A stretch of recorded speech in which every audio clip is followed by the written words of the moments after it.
I don't know if design in itself is a political act. It becomes political because design is about people.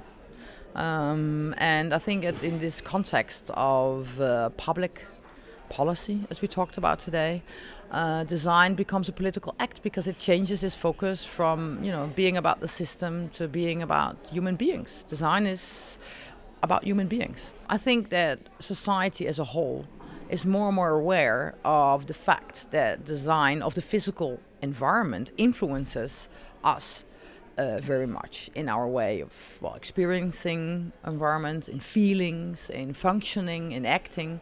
So it can be used as a strategic tool in order to create a change. Design can achieve change, real change. The difference in between, talking about change and doing change is actually design, because design is translating, in a way, intentions, ideals, visions into concrete reality. So if you talk about, for example, it can be care or innovation or creativity, words that can mean many things, then you translate them to a physical environment where people feel cared for, where people become more creative and feel that they can work in a more innovative way, for example.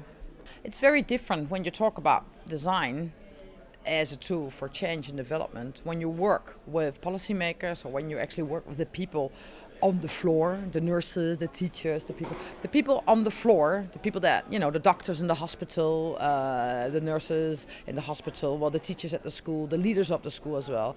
They are involved in a day-to-day basis, in a professional basis, and how they can actually implement these changes in their daily environment and their work. The policymakers, they can still hide a bit more behind certain words, which don't necessarily mean this concrete reality this design will become.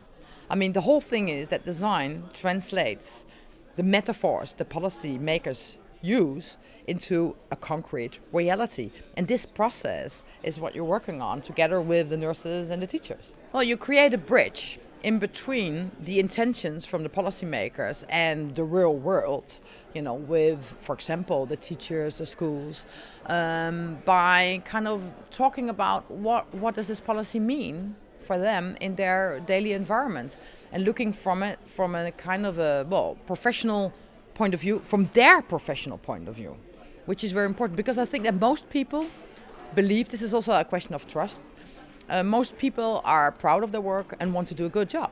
And you have to take this belief into this process. And if you believe that, then you will get a lot of feedback, and you're talking about how you can actually, better their professional outcome. And it's a very giving process in a way.